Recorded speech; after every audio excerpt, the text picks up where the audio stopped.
दिनकर के उस गांव से उनकी कुछ निशानी लेकर आए हैं, जो आदरणीय प्रशांत किशोर जी के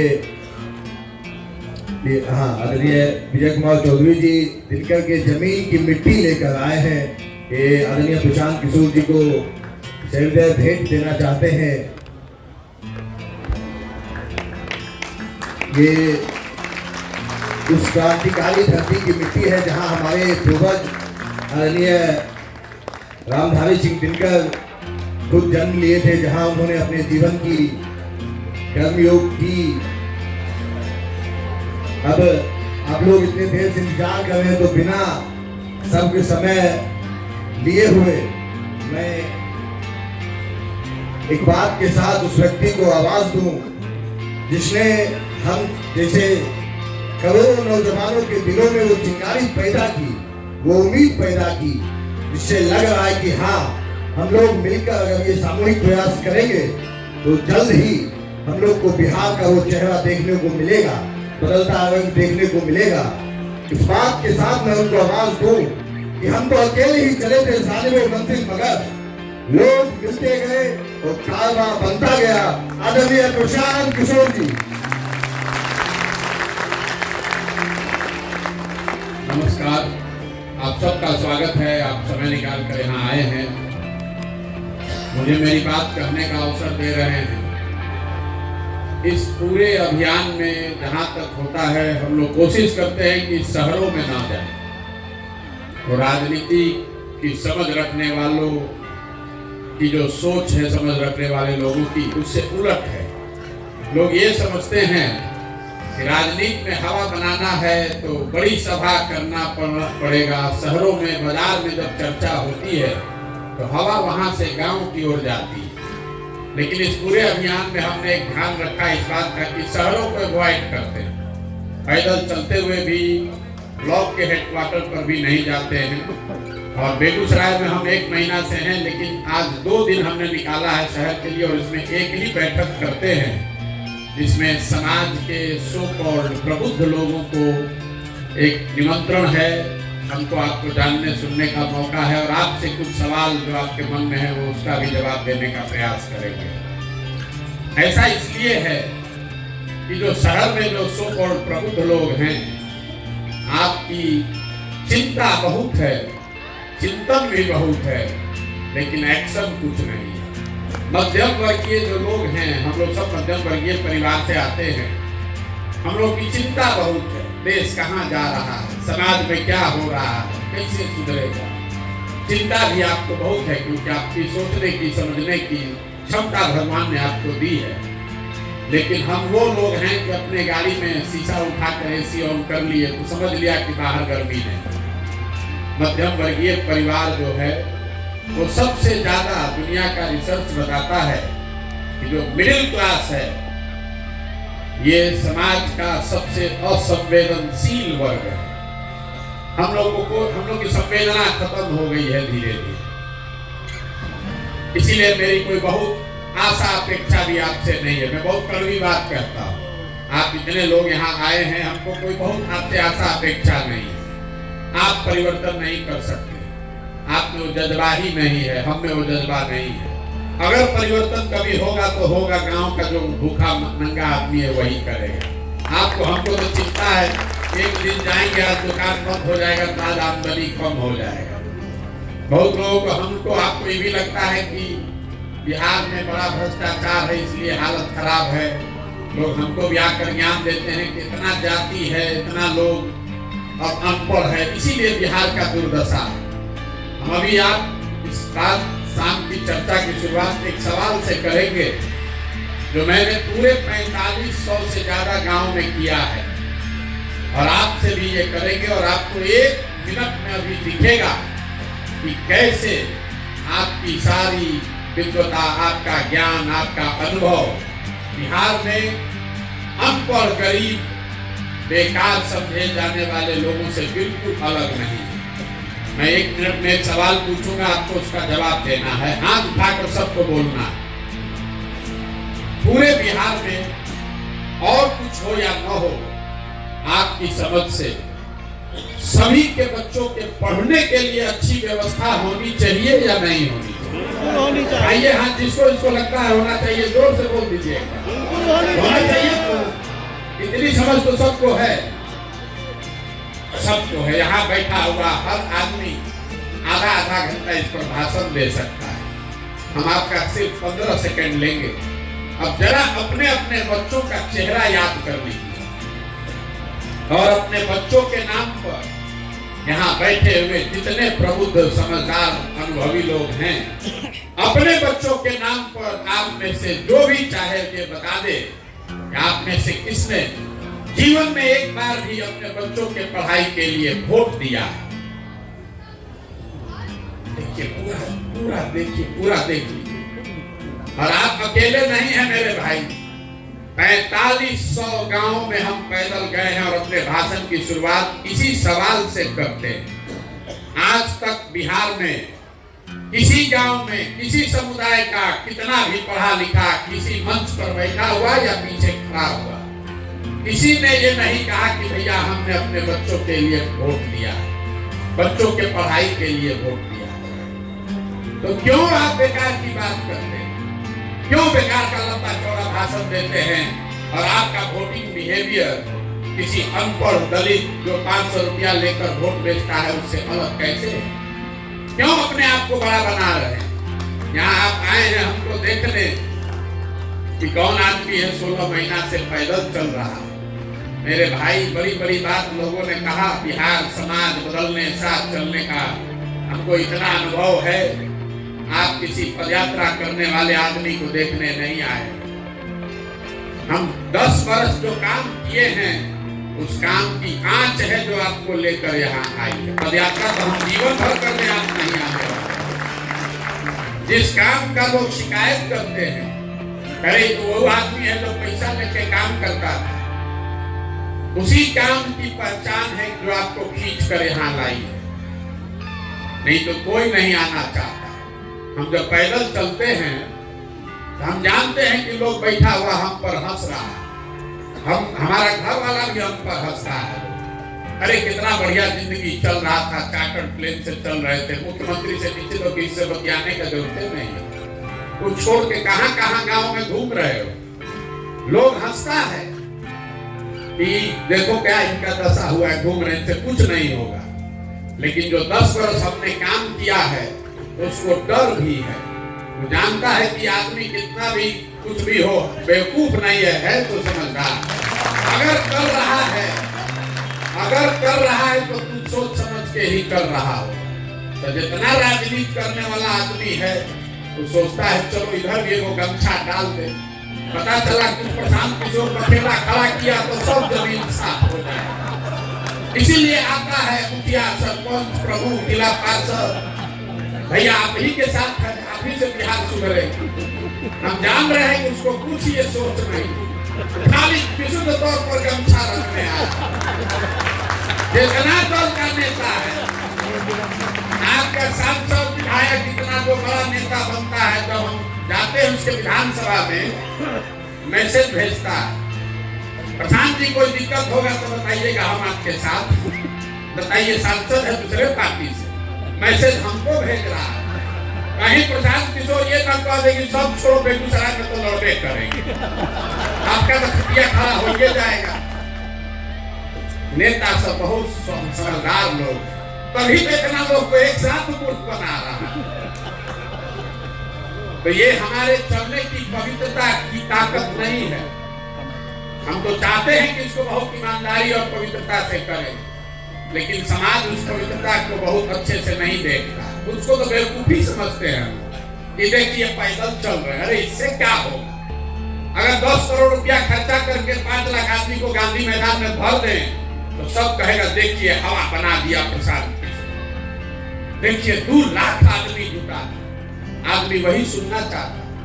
हम एक दिन जिला भर के लोगों को बुलाते हैं जब जिला में इंटर करते हैं, अब वो पदयात्रा का सबसे खराब दिन होता है क्योंकि उसमें कुछ नहीं होता है। जिला भर का आदमी आता है, रोड पर हमको भी धक्की आता है और धक्का खाते हुए 10 किलोमीटर आप जिला में घुसते हैं। अब सब आदमी आके कहता है भैया बड़ा माहौल बन गया, जिला में सब और चर्चा हो रही। उस दिन ना हम आपको जाने ना आप हमको जाने, न हमने किसी समस्या के विषय में बात की, न लोगों से मिले, लेकिन लोगों को वही पसंद है। और जिस दिन हम पदयात्रा में 150 लोगों के साथ चलते हैं तो बाहर में लोग जब समझते हैं एक्चुअली की क्या दिक्कत है, क्या आदमी की परेशानी है, तो उस दिन आदमी बैठ के कहता है अभी भैया जन सैलाब नहीं आया है आपके साथ, जयपुर जन सैलाब खोजने आया। ये दुर्दशा है हम लोगों की। बिहार के लोगों के जैसे, आप जैसे, हमारे जैसे लोगों के लिए ही ग्रीस में एक बहुत बड़े दार्शनिक थे प्लेटो, उन्होंने एक बहुत अच्छी बात बताई। आज से सैकड़ों साल पहले प्लेटो ने लिखा कि जिस समाज में अच्छे और समझदार लोग लोकतंत्र में भागीदार नहीं बनते हैं, उनको इस बात के लिए तैयार रहना चाहिए कि समाज का कोई मूर्ख आदमी राजा बनकर उन पर शासन करेगा। तो बिहार के लोगों के लिए इससे बढ़िया कोई बात नहीं हो सकती। आपने, हमने जब प्रयास ही नहीं किया, जो अच्छा है वो सोचता भैया हम क्या करें, अरे हमसे क्या होगा, ये तो बड़ा गंदा है, तो छोड़ के हट गया। तो जो मूर्ख बचा, लंपट बदमाश बचा, वही नेता। बिहार में नेता कौन है? जो शर्ट के ऊपर गंजी पहन ले वो नेता, जिसको भाषा का, विषय का ज्ञान न हो वो नेता। जो बदमाश हो, 4 गो राइफल बंदूक लेके चलता है, उसी को हम लोग, आप लोग कहते हैं कि जमीनी नेता है, बहुत मजबूत है। कोई पढ़ा लिखा आदमी सज्जन खड़ा हो जाए, हम लोग घर में बैठ के हंसते हैं, अरे नहीं चलेंगे। आदमी कहता ना आदमी तो अच्छा ही चलेगा नहीं। कल डॉक्टर साहब हमसे मिले तो एक सभा में बोले कि हमको कोई राजनीतिक सहूर नहीं है। तो हमने इनसे आग्रह किया कि साहब हमारा प्रयास यही है कि उन लोगों को ढूंढे जिनको राजनीतिक सहूर नहीं है। अगर सहूर होगा तब तो आप भी नीतीश कुमार हो जाएंगे, उनसे बढ़िया राजनीतिक सहूर किसी को नहीं है। नीतीश कुमार का राजनीतिक सहूर कितना बढ़िया है। सब आदमी को लोग कहता है नीतीश कुमार को पलटू राम, हम आपको कह रहे हैं नीतीश कुमार पलटू राम नहीं है, ये उनकी खूबी नहीं है। उनकी खूबी ये है कि पूरे बिहार को पलटू राम बना दिया। तो अपने पलटू राम नहीं तो मालूम है, लेकिन आज नरेंद्र मोदी और अमित शाह भी पलटू राम बन गए। ये नीतीश कुमार की इच्छा का ताकत। जितने कार्यकर्ता भाजपा के हैं, समर्थक मोदी के भक्त लोग, आप लोग सब रातों रात पलटने के लिए मजबूर हैं। अब नीतीश कुमार को विकास का पूर्वाधार मांगने के लिए आप मजबूर हैं। कल तक बेचारा आरजेडी का समर्थक वर्ग नीतीश बाबू को देश का भविष्य बता रहा था। ये नीतीश की ताकत है कि अब सब आरजेडी के आदमी को कल से शराब में माफिया दिखने लगेगा, बालू में हेरा फेरी समझ में आने लगेगा। ये आदमी खुद नहीं पलट रहे, पलटने वाले तो देश में बहुत नेता है। ये एकमात्र नेता है जिसने पूरे बिहार को पलटना सिखा दिया। ये दुर्दशा है हम लोगों, इसलिए ये प्रयास कर रहे हैं। हम भी इसके दोषी हैं। इस आदमी को एक अंतिम जीवन, राजनीतिक जीवन दान हमने 15 में मदद की थी तो मिल गई, न तो उसी समय कहानी इनका खत्म। कि कोई अहंकार से नहीं कह रहे। बहुत लोग हमसे पूछता है, आपका भी सवाल होना चाहिए, अरे आप भी तो मदद किए थे 14-15 में, अब काहे ज्ञान दे रहे हैं? ठीक बात है, लेकिन मेरे भाई 14-15 में जिस नीतीश कुमार की हमने मदद की थी, 14-15 के नीतीश कुमार और आज के नीतीश कुमार में जमीन आसमान का फर्क है। जिस नीतीश कुमार की मदद हमने की थी, उस समय उस आदमी की छवि ये थी कि 2005 के बाद कोई एक नेता आया है जो बिहार को सुधारने का प्रयास कर रहा है। हमको बिहार की राजनीति से कोई लेना देना नहीं था, तब तो हम मोदी के साथ थे। नीतीश कुमार अपना पद छोड़ के मांझी जी को बना दिए थे मुख्यमंत्री। इनको किसी ने बताया कि मोदी जी का जो अभियान चला है वो बिहार का एक लड़का है वही चलाता है। हमसे दिल्ली मिलने आए, हमने उनको बताया कि सर आप तो बिहार बढ़िया चला रहे थे, अभी तो शुरुआत हुई है विकास की कुछ, और आप काहे छोड़ के मांझी जी को बना दिए? तो कहा उन्होंने कि हम तो लोकसभा में हमको जनता ने हरा दिया, अब हम किस मुंह से रहते उस पद पर। हमने कहा सर लोकसभा में हराया है, आपको तो हराया नहीं है, और लोकतंत्र में आपको अधिकार ये जनता ने थोड़े दिया है कि आप चुनाव आप अपने ड्राइवर को बना दीजिए, जिसको माने उसको बना दीजिए। आप वापस आइए और हम लोग अपनी ओर से मदद करेंगे जिस तरह से भी हो सकता है। आप बिहार को सुधार रहे हो, राष्ट्र को यात्रा जारी रहनी चाहिए। बात माने 2-3 महीना में गांधी जी को हटाए, खुद बने, हमने उनकी मदद भी की, वो जीत कर आए। लेकिन उस समय के नीतीश कुमार और आज के नीतीश कुमार में जमीन आसमान का फर्क। नेता के तौर पर, प्रशासक के तौर पर, मानवता के आधार पर, नेता के प्रशासक के तौर पर इस आदमी को हम लोग सुशासन बाबू कहते थे। आज इनके शासन को लोग अधिकारियों का जंगल राज बता रहे हैं। नेता के तौर पर उनमें राजनीतिक मोरालिटी बची हुई थी कि भाई इस पार्टी को धक्का लगा लोकसभा में, उस आदमी ने पद छोड़ दिया। और आज 2020 में हमने उनको हरा दिया है। 243 में सिर्फ 42 विधायक है, फिर भी कभी भाजपा का पैर पकड़ के, कभी लालटेन पर लटक के कुर्सी छोड़िए नहीं रहे। और सबसे बड़ी बात मानवता की है, सबसे बड़ी बात मानवता की है। जिस नीतीश कुमार की हमने मदद की थी, आप में से कुछ लोगों को पता होगा, याद होगा, जब वाजपेयी जी प्रधानमंत्री थे, गैसल असम में एक रेल दुर्घटना हुई थी। उस समय नीतीश कुमार रेल मंत्री थे। कोई 200 लोगों की मृत्यु हुई उस रेल दुर्घटना में, तो नीतीश बाबू ने अपने पद से इस्तीफा दे दिया। वाजपेयी जी ने जब इस्तीफा नहीं स्वीकार किया, तो नीतीश जी ने कहा कि अगर हमारे कुर्सी पर रहते हुए 200 लोगों की मृत्यु हो गई तो हम कैसे बैठेंगे उस कुर्सी पर। आज वही नीतीश कुमार है। हमने देखा कोरोना के दौरान में हजारों लोगों की दुखद मृत्यु हो गई, पूरे देश में संकट आया, लेकिन जितना संकट बिहार के बच्चों पर आया उतना कहीं नहीं, किसी को नहीं आया। 1 लाख से ज्यादा बच्चे घरों से निकाल दिए गए, लोग पैदल चल के आया। ये आदमी 1 महीना घर से बाहर नहीं निकला, 2 बस का व्यवस्था तक नहीं किया।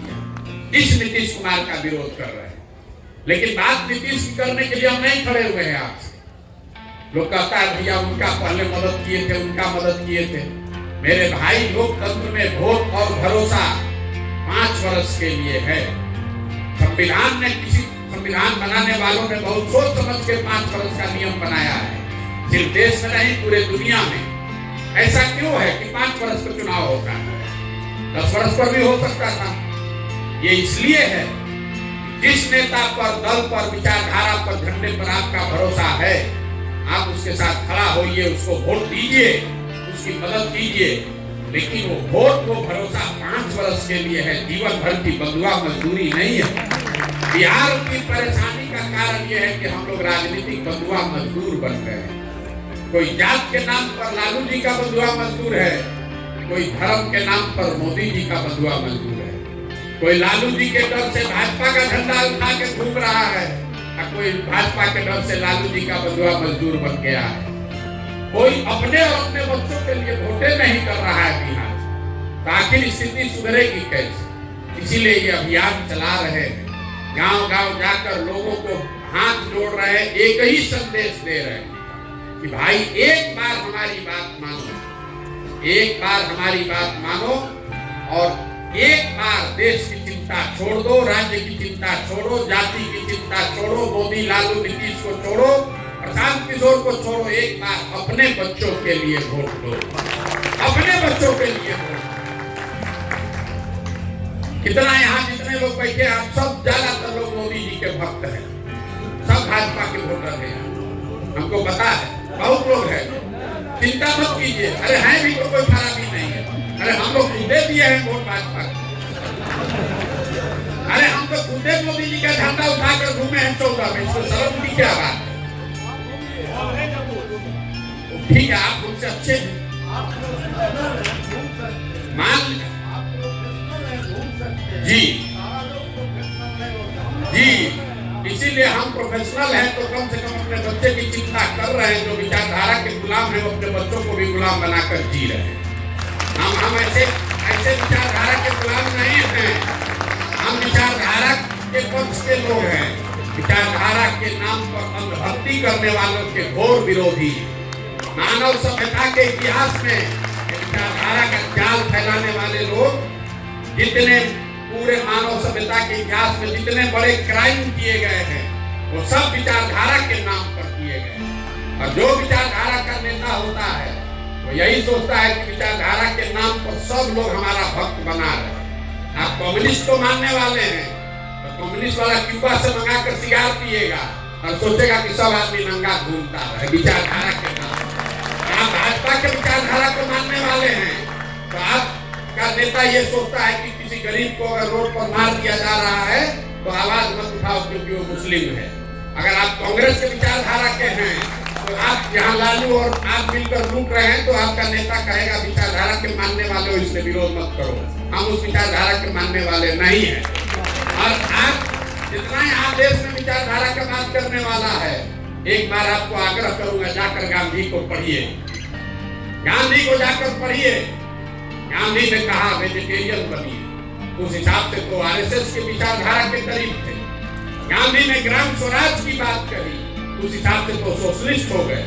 गांधी ने एसेट ओनरशिप की बात कही, उस हिसाब से वो कम्युनिस्ट हो गए। गांधी थे खुद कांग्रेस में, तो आप बता दीजिए कि गांधी किस विचारधारा के? गांधी ने कहा कि जो लोगों के लिए सही है वही सही विचारधारा। विचारधारा के नाम पर गुलामी मत करवाइए। और बेगूसराय में हम 1 महीना चलने के बाद आपको बता रहे हैं, आप लोग इस बात का बड़ा गर्व करते हैं कि हम लोग बिहार के सेकंड सबसे रिचेस्ट जिला है। 45,000 है तो वही भिखमंगे वाला स्थिति है सबका हम लोग का, लेकिन 45,000 प्रति व्यक्ति आय वाला जिला अपने आप को बड़ा समृद्ध बताता है। देखिए आपकी दशा, आपकी जानकारी के लिए बता दूं, पूरे देश में प्रति व्यक्ति आय है 1,35,000। बिहार में प्रति व्यक्ति आय है 35,000। बगल में आपका जिला है दरभंगा मधुबनी जहाँ प्रति व्यक्ति आय है 22,000 25,000। उसके सामने बेगूसराय में है 45,000। तो लोगों को लगता है हमसे धनी तो कोई है ही नहीं। लेकिन इसके साथ एक और आंकड़ा है बेगूसराय का, देख लीजिए।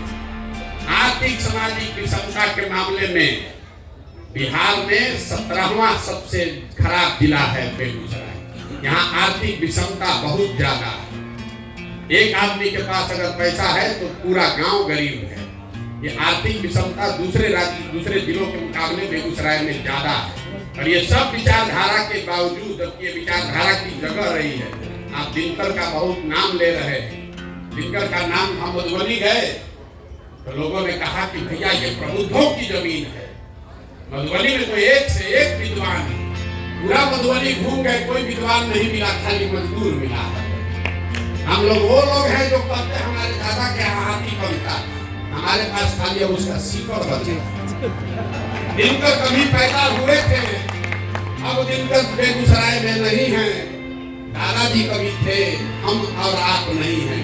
क्योंकि बिहार में जिसकी भी ताकत है, बौद्धिक, शारीरिक या आर्थिक, वो बिहार में है ही नहीं। सब बिहार से आदमी भाग गया।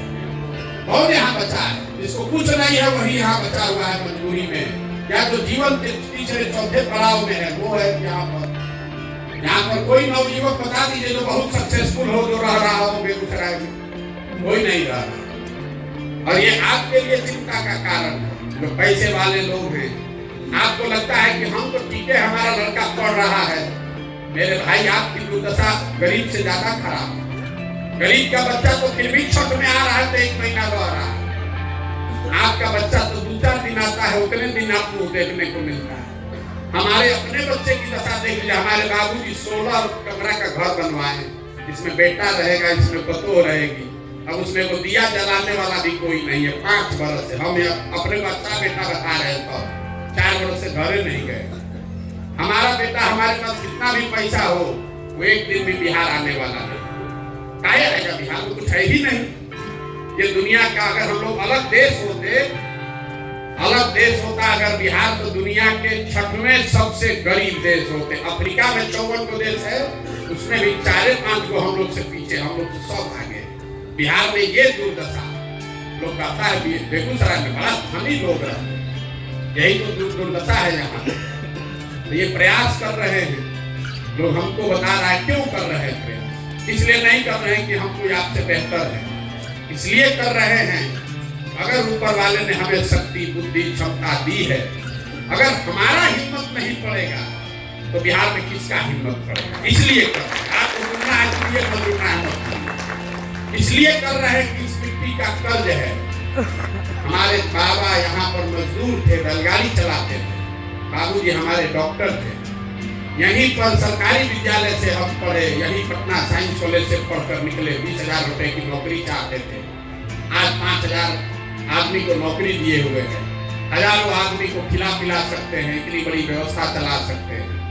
मुझे ऐसा लगता है कि अगर किसी ने, हमारे पूर्वजों ने कुछ अच्छा किया होगा तभी तो हमको ये मिला है। ये हमारी जिम्मेवारी है कि हम प्रयास करें, तभी सुधरेगा, न तो सुधरने वाला नहीं है। कभी नहीं सुधरेगा, चाहे बिहार में जो स्थिति सुधरेगा ही नहीं, क्योंकि आपको हमको सुधरना नहीं है। आपको हमको सुधरना नहीं, हमको खाली बतियाना है। बिहार में बात का अंत नहीं है। अभी हम यहाँ बैठेंगे और सब आपका सवाल लेंगे और आप देखिएगा, लोग कहेगा भैया जाति से कैसे निपटा जाए, जाति का सॉल्यूशन क्या है। अरे मेरे भाई, तो अगर आप राजनीति करना चाहते हैं या राजनीति के जरिए समाज को सुधारना चाहते हैं, तो आपके पास ये विकल्प नहीं है कि समाज में सब अच्छा हो जाए तब आप राजनीति कीजिएगा। कि जाति न रहे, भ्रष्टाचार न रहे, बाहुबल न रहे, तब हम आएंगे राजनीति करने। तो ना कभी जाति खत्म होगा, ना कभी आप आइएगा, ना कभी भ्रष्टाचार खत्म होगा, ना कभी आप राजनीति कीजिएगा। और अगर सब खत्म हो जाए, समाज उतना अच्छा बन जाए, तो फिर आपकी हमारी जरूरत ही क्या है। जिसने बनाया उसी को राज करना चाहिए।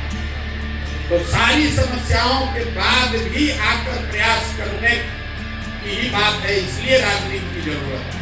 मैं ये आपसे अपेक्षा नहीं रखता हूँ कि आप सब लोग राजनीति में आ जाइए, जरूरत नहीं है। लेकिन कम से कम जागरूक नागरिक बनिए। ड्राइंग रूम में बात करने के जो बात कर रहे हैं, वोटिंग जब वोट देने जाते हैं तो ध्यान में रखिए कि जो ड्राइंग रूम में 5 वर्ष बात किए हैं उसी आधार पर वोट कीजिएगा। अंत में आकर आपको भी अक्षत पर ही वोट देना है, तो फिर काहे के लिए दूसरी बात कर रहे हैं। जब हम एकदम तंग आ जाते हैं सुनते सुनते, एक भैया ये नहीं है, वो नहीं है, पूरा रास्ता दिन भर आदमी गाली देता है, तो उससे अच्छा ही बताइए विधायक भी कई बार से जीत रहे हैं। तो भैया 3 बार से।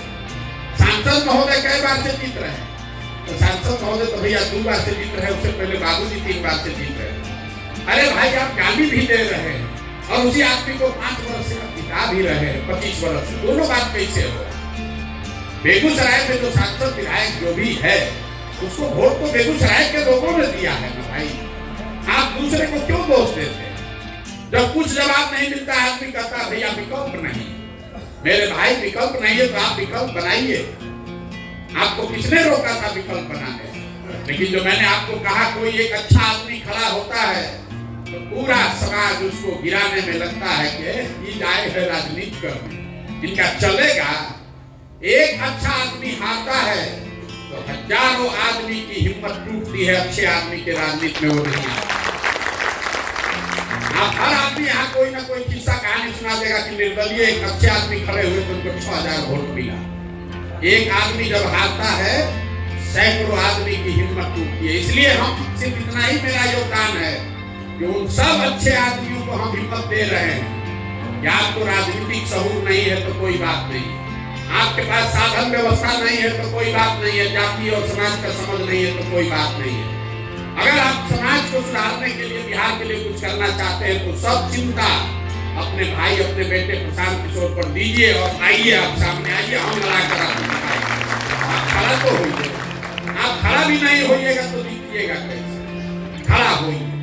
पैसे का, जाति का गुना गली को हम पर छोड़ दीजिए। जिसको आप बहुत बड़ा नेता मानते हैं, उसका भी गाली फंसता है तो हमसे सलाह लेना। आप आइए तो सही भाई। आएगा ही नहीं, बैठा हुआ है, सोच रहा है पहले सुधर जाए तब आएंगे। सब लोग बैठ के सोच रहा है प्रशांत किशोर का असर देखते हैं जब चुनाव में क्या हो रहा है। अरे जब हो ही जाएगा तो तुम क्या करोगे भाई? इसमें अगर आप इसको देख रहे हैं, सोच रहे हैं तो सिर्फ देखते मत रहिए। आपके पैसे की हमें जरूरत नहीं है, भगवान की दया से। आपके पुरुषार्थ की जरूरत नहीं है, आपके जज्बे की जरूरत है, आपके आशीर्वाद की जरूरत है और आपके एक ईमानदार साथ की जरूरत है। आप लोग इसमें जुड़िए। नहीं जुड़िएगा तो आपकी आने वाली पीढ़ी, आप बेगूसराय के हैं कि मधुबनी के, आप कुशवाहा हैं कि पंडित हैं कि दलित हैं कि मुसलमान हैं, बाहर जाने के बाद सबको बिहारी कहकर ही लज्जित होना पड़ता है। सबको बिहारी बनकर लज्जित होना पड़ता है। आप आपको भी, हमको भी, सबको बिहारी कहने में शर्म आता है, और उसके लिए सिर्फ और सिर्फ हम लोग दोषी हैं, कोई दूसरा दोषी नहीं। यहाँ के लोग दोषी हैं, आप और हम दोषी हैं, कोई नेता दोषी नहीं है। ये भ्रम मत फैलाइए। नरेंद्र मोदी, हम अक्सर कहते हैं, मोदी जी देश के प्रधानमंत्री हैं, मोदी जी गुजरात के भी प्रधानमंत्री हैं और बिहार के भी प्रधानमंत्री हैं। गुजरात से उनको 26 MP जीत के गया है, हम लोग 40 MP जिता कर भेजे।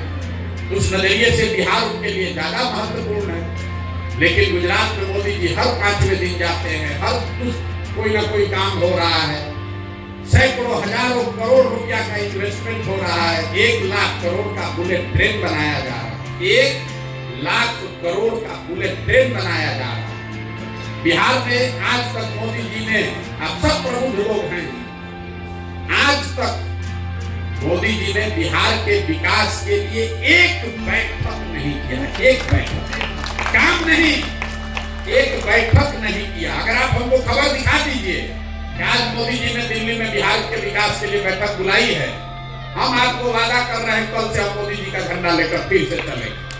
जिस आदमी ने 10 वर्ष में आपके हमारे बच्चों के लिए 1 घंटा नहीं निकाला, कल अभी वोट होगा, इसी बेगूसराय की एक जनता जाकर मोदी जी के नाम पर वोट देगी, आपका हमारा बच्चा गुजरात जामनगर में जाकर मजदूरी नहीं करेगा तो बेगूसराय में फैक्ट्री का मालिक बनेगा। हम लोग का तो यही दुर्दशा है। अरे हम तो गांव-गांव घूम कर कह रहे हैं कि आपको जिसको वोट देना है दीजिए, जात वाले को ही दीजिए, लेकिन मुफ्त में क्यों दे रहे हो भाई? आप डॉक्टर हैं, आपके जात वाला आपके पास आता है, उससे फीस लेते हैं कि नहीं लेते? आप किसान हैं, अपना धान गेहूं अपने जात वाले को बेचते हैं तो धान मुफ्त में नहीं न देते हैं। दूध सब्जी कपड़ा बेचते हैं तो उससे पैसा लेते हैं, दूध का डिस्काउंट ज्यादा देते होंगे कि मेरा जात वाला। तो वोट मुफ्त में क्यों दे रहे हो अपने जात वाले को? दो अपने जात वाले को, लेकिन अपने बच्चों के लिए रोजगार, पढ़ाई तो मांगो भाई। इतना अकील नहीं है तो तुम नहीं भोगोगे तो कौन भोगे? लाखों रुपए का वोट लोग अपने जात के नाम को मुफ्ते में दे रहा, अब फिर 5 वर्ष बैठ के रोता है कि भैया बड़ा गरीबी है, बड़ा भ्रष्टाचार है। तो विकल्प बनाना है तो आपको हमको लगना पड़ेगा। ये व्यवस्था दल नहीं है, ये प्रयास है कि बिहार में हर वो आदमी जो नया विकल्प, नया दल बनाना चाहता है, उसको साथ में लिया जाए, उसको साथ में लेकर चला जाए, ताकि कल होकर आपको अच्छे नेता और अच्छे दल के अभाव में, मजबूरी में किसी को वोट न देना पड़े। और इसी प्रयास में लगे हुए हैं। 16 महीना लगा है। एक चीज मैं आपको कह सकता हूं कि चाहे 16 महीना लगे या 16 बरिस लग जाए, एक बार जब सोच कर आ गए और इस काम को ठान लिया तो दुनिया में कोई आदमी पीछे नहीं धकेल सकता। इसको किए बगैर मानेंगे नहीं, चाहे जितना बरस लग जाए, जितना महीना लग जाए, जितना काम करना पड़े। ये सोच समझ कर आए हैं। और एक अंतिम बात, जितना लोग को लग रहा है तो बढ़िया बतिया रहे हैं, होगा क्या, देखा जाए क्या होता है। आपको एक चीज बता दें, आप हमको इतना गहराई से नहीं जानते, हम उन लोगों में से नहीं हैं जो ऐसे इमोशनल होकर काम ठान लेता। भोजपुरी में हम लोग का एक कहावत है, बज के बुझना और बूझ के बजना। बहुत लोग है पहले बज जाता है, फिर बुझने लगता है कि इसमें क्या दिक्कत है। हम दूसरे कैटेगरी वाले। अगर यहाँ आए हैं, बिहार में लड़ाई ठाने हैं, तो सोच समझ कर आए हैं कि इसको करने के लिए कितनी मेहनत करनी पड़ेगी, कैसी व्यवस्था बनानी पड़ेगी, कितना पसीना बहाना पड़ेगा, कितना संसाधन लगाना पड़ेगा। और वो सब सोच समझ कर ये जीवन में निर्णय लिया है कि इसको करना ही है, चाहे जो भी करना पड़ेगा। और अपने जीवन काल में इसको करके आपको दिखाएंगे। आपको तय करना, आपको मन है इसमें जुड़िए, और न मन है तो जिसका झंडा उठाकर घूम रहे घूमते रहे। अब आप लोगों के जो सवाल है, आप सवाल कीजिए, आपकी स्वतंत्रता है, आपके पास 2 घंटा भी समय है। आपको हड़बड़ी होगी, हम तो यही रहते हैं, आप जितना चाहे सवाल कर सकते हैं। कटु से कटु सवाल करने के लिए आप स्वतंत्र हैं।